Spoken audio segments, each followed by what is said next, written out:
I don't belong here. The watch community probably don't even want me. Guys, is that something that's ever crossed your mind?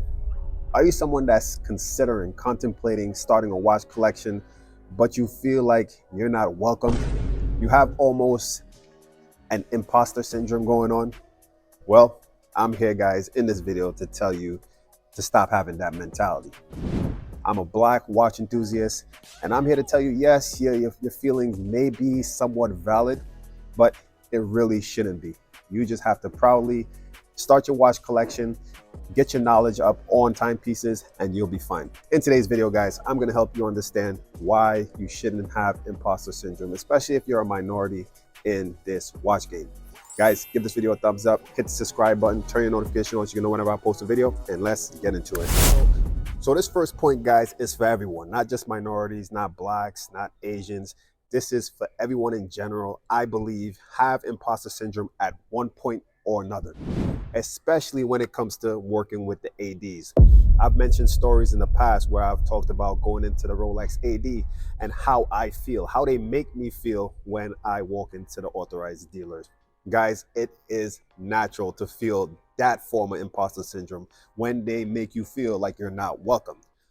But in the watch community as a whole, to become a watch collector, guys, it's for everyone. It came to a point where I'll walk into any authorized dealer, whether it's Rolex, AP, Vacheron, and I'll be walking with my head up, looking at some of the pieces.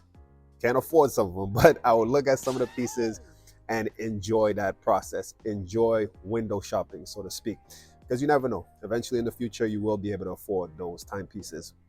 But anyways, guys, in this video, I want to welcome those of you guys who are considering starting a watch collection, starting to get into the watch community, but you're on the fence because you feel like the community may be a little bit snobby and not inviting, which I get it. I can see why you may think that.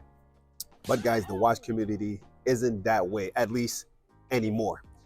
I could see maybe in the past, it was like a cult, like a small group of people that could afford these high-end timepieces, and they may keep certain people out. But guys, not anymore. And that's coming from a minority, a black watch enthusiast. Initially, when I was getting into collecting timepieces, I did feel out of place because unfortunately, the stigma that came over, especially a black watch collector, is the perception of hip hop culture. And in hip hop culture, they view collectors or jewelry in that community as, especially with timepieces, as the bust downs, the aftermarket, the bling bling, the overall undesirable timepieces in the watch world. But what people really need to understand is that there's black culture and there's hip hop culture.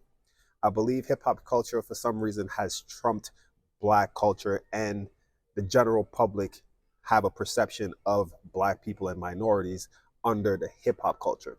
I believe black culture is class and elegance, and hip hop culture is entertainment. What do you mean by that?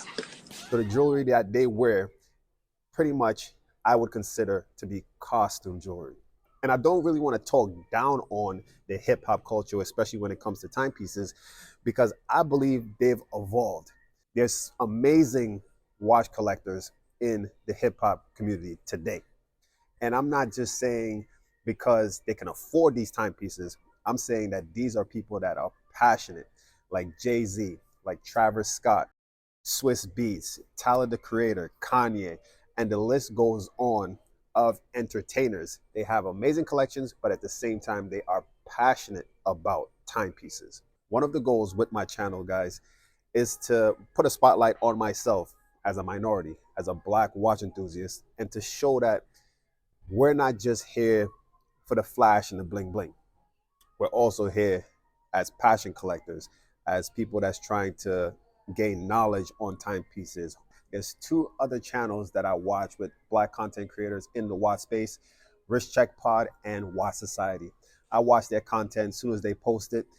Quality content, quality information, so you guys could go check them out whenever you get a chance. I also want to give a shout out to Hodinkee.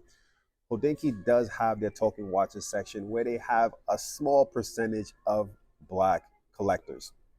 unfortunately, as I'll show you guys on the screen right now, majority are the others, but there's a few black collectors that they show their collections and they show their passion for timepieces. So I enjoy Hodinky for putting a spotlight on these collectors and having these collectors on their channel.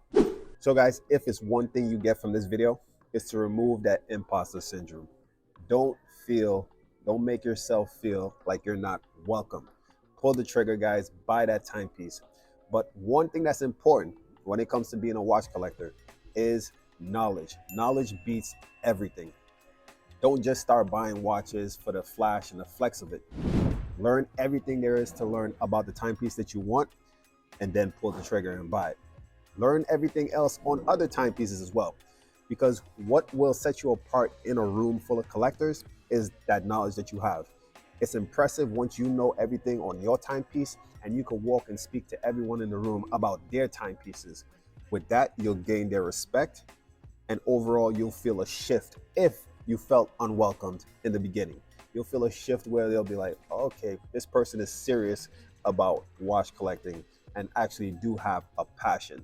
So guys, hopefully this information helps you and opens the door for you to actually start collecting timepieces and to feel comfortable. I'm going to end the video here, but before I do, I want to let you guys know that I'm in the planning and design phase of my next startup. So for those of you who don't know, I had a tech startup called Mentorship for mentoring. You could find a mentor and be a mentor on the platform. But unfortunately, that platform failed. I had to shut everything down and move on to the next. But right now, I'm in the phase of planning my next startup. It took a while for me to do it because once you take a L in many ways as far as capital, and actually that's the biggest part, you go into the next startup more cautious. You take your time to plan to make sure that you can execute better the next time. So in this instance, I'm taking the things that I've learned, things to do, things not to do, and applying it to this startup in hopes that it will be successful. So I want you guys to support me once I launch this platform. I'm going to take my time with it. So I'm not going to, give you guys updates because I don't know how long it's going to take, but I'm making sure that I execute properly on this one. So guys, hopefully once I launch it, I'll let you guys know and you'll support. Thanks for watching, guys. Give the video a thumbs up, hit the subscribe button, and stay tuned for the next video.